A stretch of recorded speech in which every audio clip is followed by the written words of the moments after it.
कनिया जाके करब का हम खेते जी।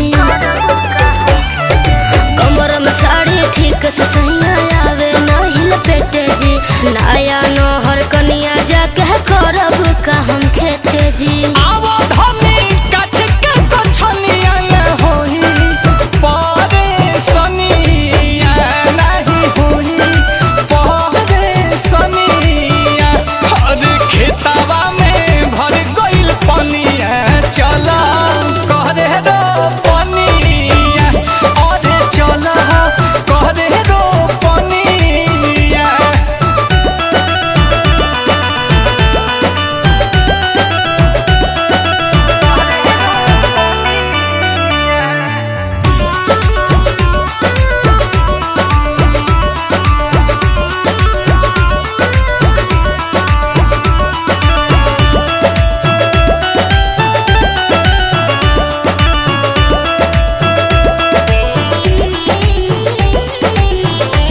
के दुल्हारी ना धान रोपे गईनी सिखनी नहीं सन सहूर के।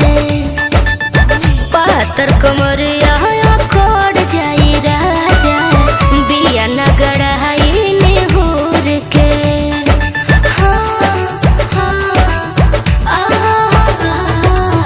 नैहर के दुल्हारी ना धान रोपे गईनी सिखनी नहीं सन सहूर के।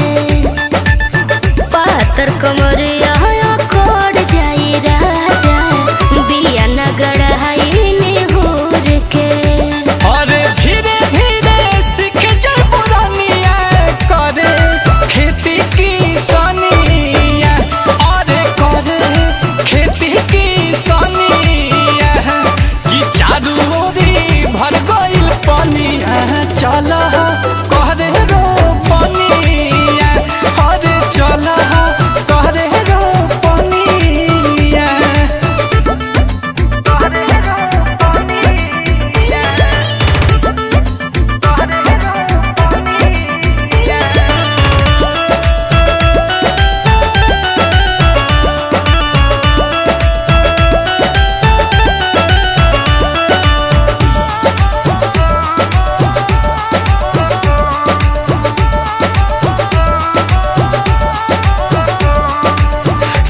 एगो बात लात खेत में न डालब ए पिया सहगुन के बिना।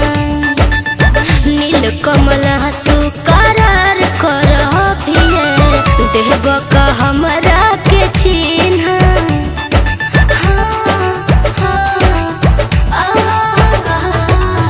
सुना एगो बात लात खेत में